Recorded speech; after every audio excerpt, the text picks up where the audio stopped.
حي على الصلاة.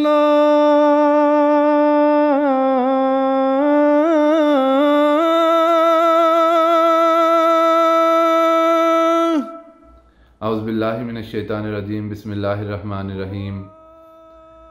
جہاں روزوں کی فرضیت اللہ تعالیٰ نے بیان فرمائی، وہاں ساتھ ہی فرمایا لعلکم تتقون، تاکہ تم تقوی اختیار کرو۔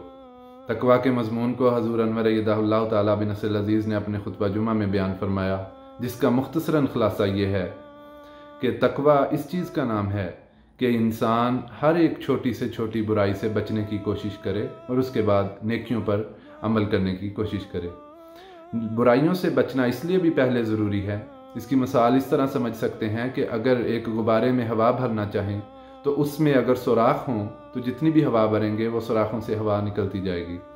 اس لیے جب تک ہم مکمل طور پر برائیوں سے نہیں بچیں گے، اپنے آپ کو محفوظ نہیں کریں گے، اس وقت تک حقیقی طور پر ہم جو نیکیاں ہیں ان کے فوائد بھی حاصل نہیں کر سکتے۔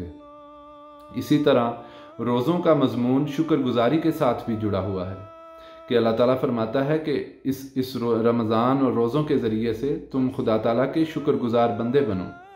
یہ ایک انسانی فطرت ہے کہ جو چیز انسان کے پاس نہ ہو اس کی قدر انسان کو زیادہ ہوتی ہے۔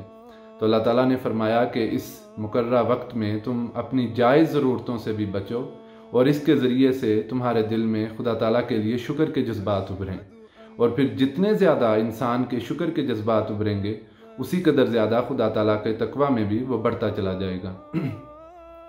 دیکھیں، ہم تو وہ ہیں جنہیں پتہ ہوتا ہے کہ افطاری کے وقت ہمیں طرح طرح کے نعمتیں ملیں گی اور ہمیں مختلف قسم کے کھانے ملیں گے، مگر ایسے بھی لوگ ہیں جن کو یہ نہیں پتہ ہوتا کہ ہمیں روزے کے افطاری کے وقت کس طرح کا کھانا ملے گا۔